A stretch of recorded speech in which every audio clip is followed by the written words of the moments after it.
क्योंकि वो चाहती है सरकार कि भगवान बुद्ध का दर्शन इतना आसान थोड़ी ना होता है। रोपवे लगा दिया, बैठे फर से गए, दर्शन के क्या अर्थ। अरे उस भगवान का दर्शन करना है तो थोड़ा चल करके जाओ, चढ़ करके जाओ।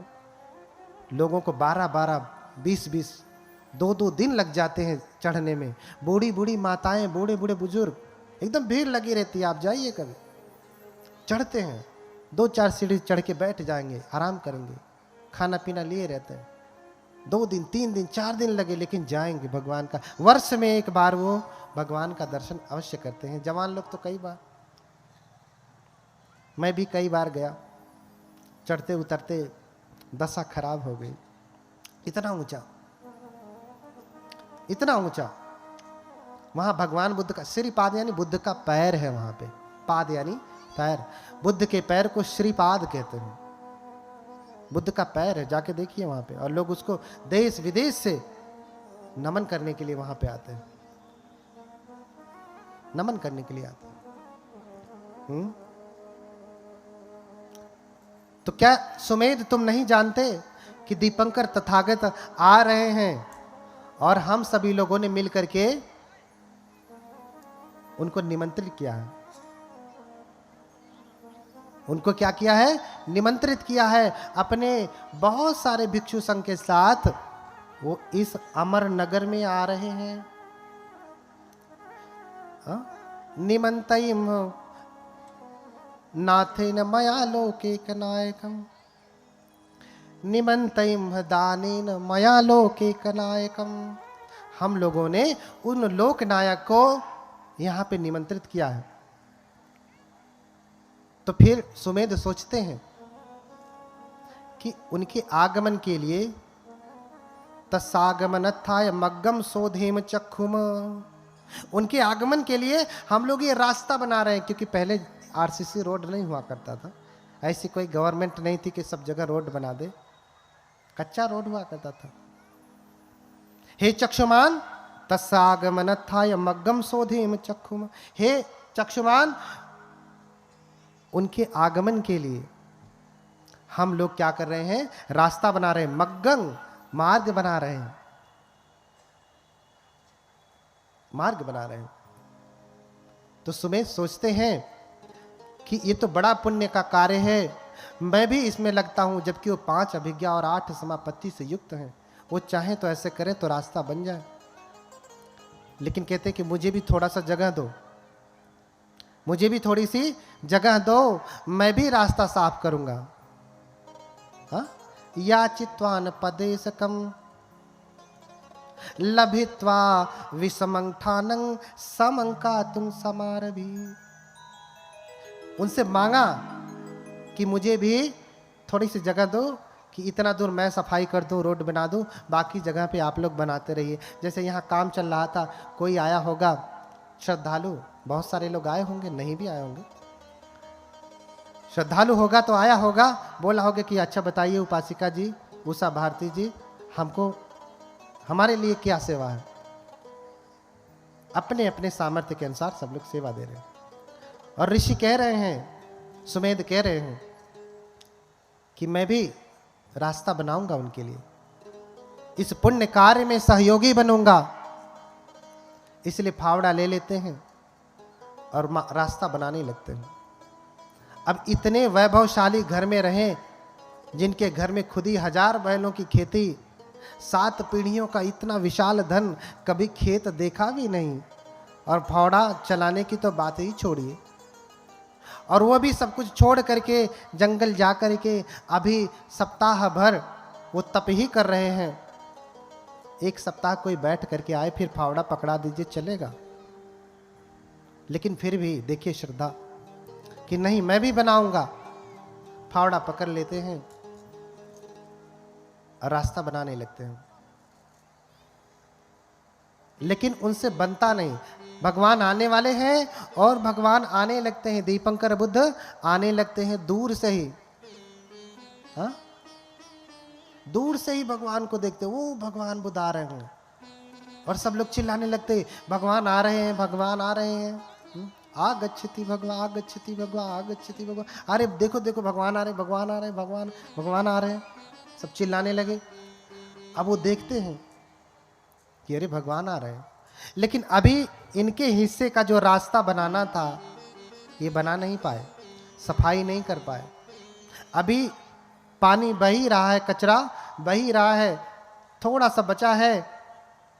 अब भगवान अगर आएंगे तो उनके पैरों में पंख लग जाएगा, कीचड़ लग जाएगा। सोच रहे हैं भगवान। और सुमेध तपस्वी, क्या करूं, भगवान आ रहे हैं क्या करूं, भगवान आ रहे हैं क्या करूं, समझ में नहीं आ रहा। अब तो भगवान दिख गए, अब इतनी जल्दी बनेगा भी नहीं। चाहते तो रिद्धि बल से बना लेते, नहीं बनाया। हाथ से मेहनत करके, शरीर से श्रम करके बना रहे हैं और नहीं बना। तो भगवान धीरे धीरे आते हैं और नजदीक पहुंच जाते हैं।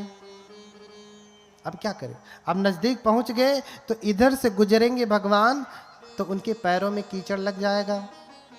इसलिए क्या करते हैं कि भगवान के पैरों में कीचड़ ना लगे, वो वहीं पे तुरंत जो है अपना सर नीचे करके, पीठ ऊपर करके लेट जाते हैं कि भगवान अकमित्वा भगवा गच्छति हिताय में भविष्यति। भगवान मेरे ऊपर चल करके जाएंगे तो मेरे लिए क्या होगा, सुख का कारण होगा, ये मेरा कल्याण सिद्ध हो जाएगा, जो करना चाहता हूं वो पूर्ण हो जाएगा। भगवान के चरण रज अगर मेरे ऊपर पड़ गए तो। बोली भगवान बुद्ध की इतनी श्रद्धा। अब भगवान आते हैं, पास जैसे ही लेटे देखते हैं तो भगवान, पहली बात तो भगवान किसी को कुचलते नहीं। बुद्ध किसी के ऊपर चल करके नहीं जाते, चाहे कितना ही उसका मंगल सिद्ध होने वाला हो, कितना ही मंगल सोच करके वो लेटा हो, लेकिन बुद्ध कभी उसके ऊपर चलेंगे नहीं। क्योंकि भगवान बुद्ध जानते हैं कि तद्धर्म सर्वदेही नाम। ये मनुष्य जो आज लेटा है या संसार के जितने भी प्राणी हैं, सब में बोधि का बीज है। सब में क्या है, बोधि का बीज है। अगर कोई एक व्यक्ति बुद्ध बन सकता है तो संसार के समस्त प्राणी भी बुद्ध बन सकते हैं। अगर एक चने का बीज जम सकता है तो जितने चने उगाते हैं लगभग सभी जम सकते हैं। जमते हैं कि नहीं? आप जितना चना बोइए, अगर 100 आप बोएंगे तो आप समझिए कि 99 जमेंगे ही। ऐसे ही समस्त मानव जाति जो है उसमें बुद्धांकुर है। क्या है? उसे बुद्धांकुर कहते हैं। इसलिए इसी मऊ जिले में एक बुद्ध विहार है जिसका नाम क्या है, बुद्धांकुर। बुद्धयान भीम ज्योति बुद्ध विहार।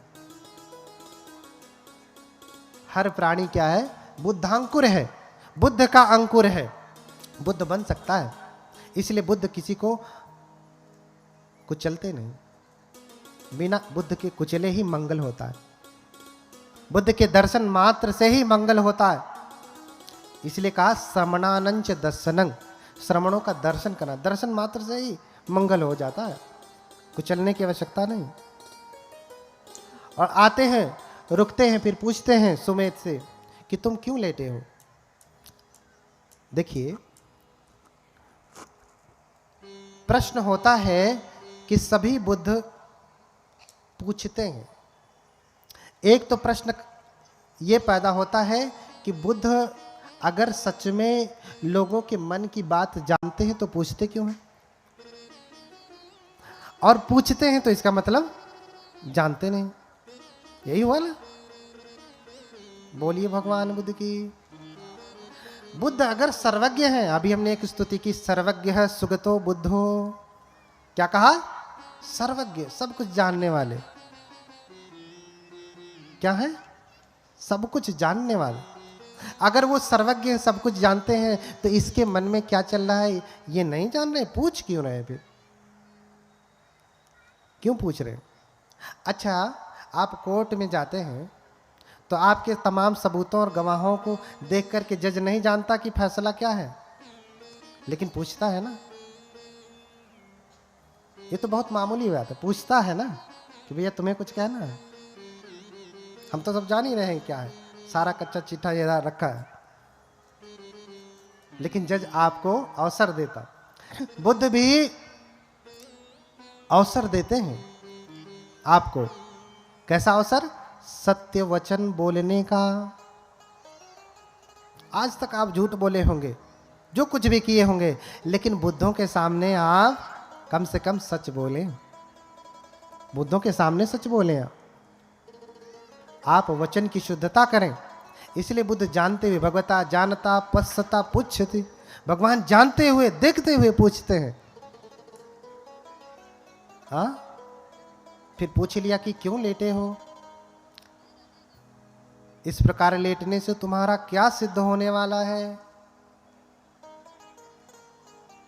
हाँ, तो सुमेध सोचते हैं कि इच्छे अज अहम इधर, क्या कहते हैं, मन में सोचते हैं, इच्छे अज अहम अज सब्बांतरणे भवे संघस्स नवको हुत्वा पविष्यं पुरं वरं। अगर मैं चाहूं तो इसी समय अपने समस्त क्लेशों को नष्ट करके, क्योंकि 5 अभिज्ञा और 8 समापत्ति में सिद्ध व्यक्ति अरहत हो जाता है। अरहत हो जाता है, बस कहे कि नहीं मुझे अरहत होना है तो अरहत हो जाता है। उन्होंने सोचा कि मैं अगर चाहूं तो अभी अरहत हो जाऊं, जीवन मुक्त हो जाऊं, फिर से दोबारा जन्म मरण के चक्कर से फंसने वाला ना हो, मुक्त हो जाऊं। लेकिन मेरे अकेले मुक्त होने से क्या लाभ? मेरे अकेले मुक्त होने से क्या लाभ? देखिए, बौद्ध धर्म में 2 यान हो गए बुद्ध के बाद, थेरवाद और महायान। थेरवाद बुद्ध बनने पे जोर देते हैं, थेरवाद श्रावक बनने पे, अरहत बनने पे जोर देते हैं, महायान बुद्ध बनने पे जोर देते हैं। कारण क्योंकि इसकी जड़ें स्वयं थेरवाद में, जो मैं कथा सुना रहा हूं आपको, ये थेरवाद के पाली ग्रंथ से ही है, थेरवाद के पाली ग्रंथ से ही है।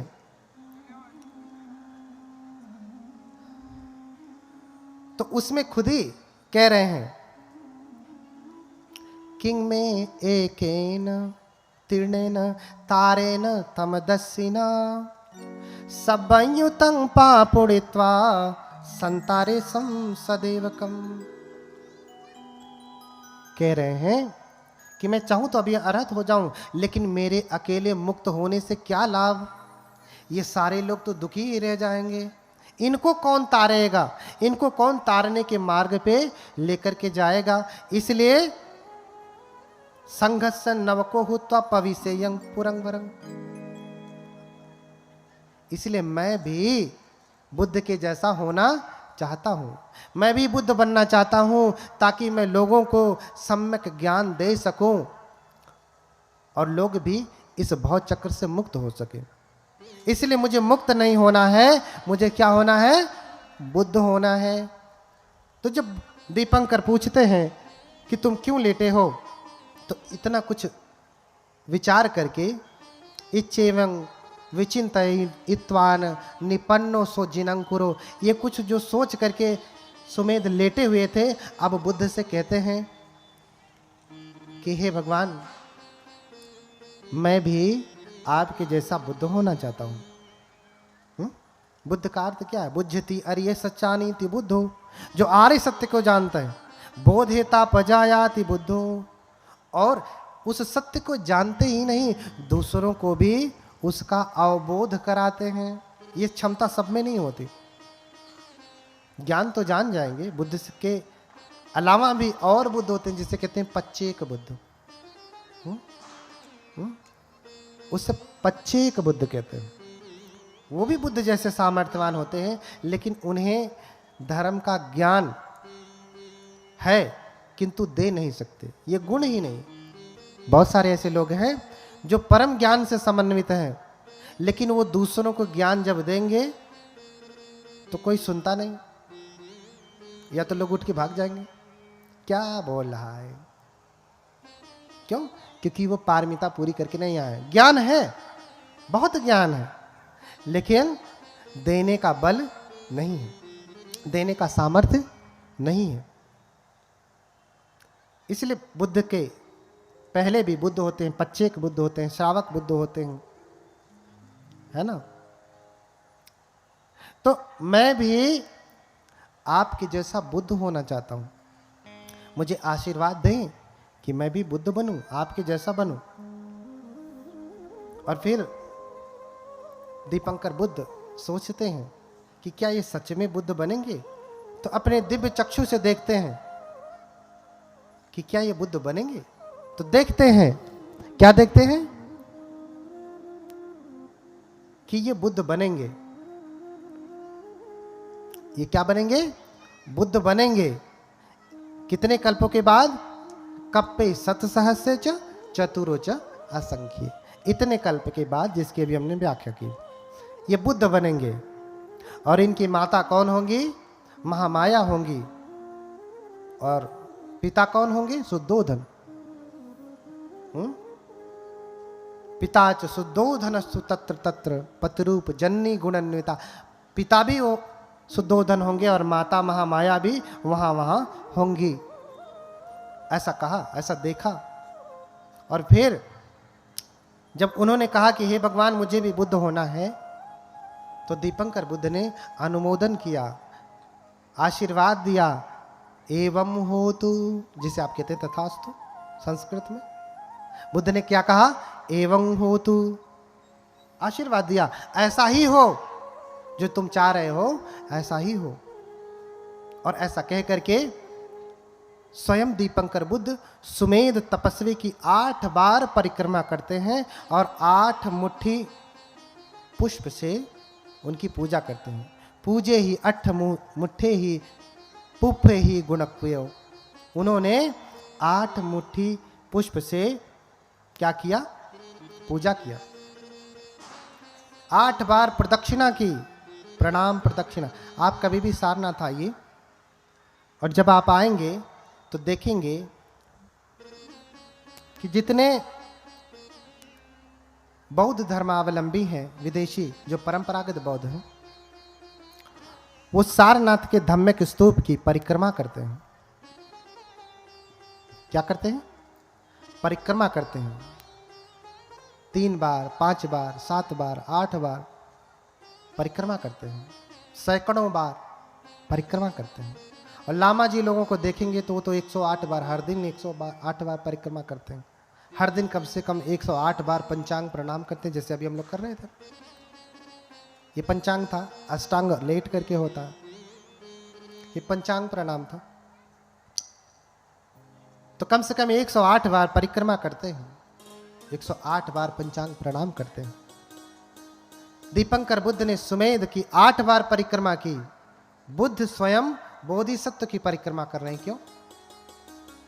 क्योंकि ये भी होने वाले बुद्ध हैं, ये भी होने वाले बुद्ध हैं। तो दीपंकर बुद्ध सुमेध के शरीर की परिक्रमा नहीं कर रहे हैं, आप तो किसकी परिक्रमा कर रहे हैं? उनके भीतर उत्पन्न होने वाले बुद्धत्व की परिक्रमा कर रहे हैं कि ये होने वाले बुद्ध हैं, ये बोधि के बीज हैं, ज्ञान के बीज हैं, बुद्धत्व के बीज हैं। आज नहीं तो कल, जो कल्प पूरा होगा तो ये बुद्ध बनेंगे। और उनका देखा देखी उनके शिष्य भी 8 मुट्ठी पुष्प से उनकी पूजा करते हैं। अब आपके मन में प्रश्न होगा, 8 ही बार क्यों, 8 ही मुट्ठी पुष्प से पूजा क्यों किया? 10 क्यों नहीं किया? 20 कर लेते, या एक ही मुट्ठी क्या कम था? है ना? बोलिए भगवान बुद्ध की। क्योंकि जितने भी बुद्ध जब ज्ञान प्राप्त करते हैं, जितने भी बोधिसत्व जब बुद्ध बनते हैं, ज्ञान प्राप्त करते हैं, बुद्ध होते हैं, तो वो धर्म चक्र चलाते हैं। और धर्म चक्र अष्टांगिक मार्ग ही है। इसलिए 8 अंगों वाला मार्ग, 8 अंगों वाला धर्म चक्र ये चलाएं। इसलिए 8 बार इनकी परिक्रमा की। बोलिए भगवान बुद्ध की। आप भी जब जाएं धम्मिक स्तूपा में तो परिक्रमा करें। कितनी बार? 8 बार। क्यों? क्योंकि भाई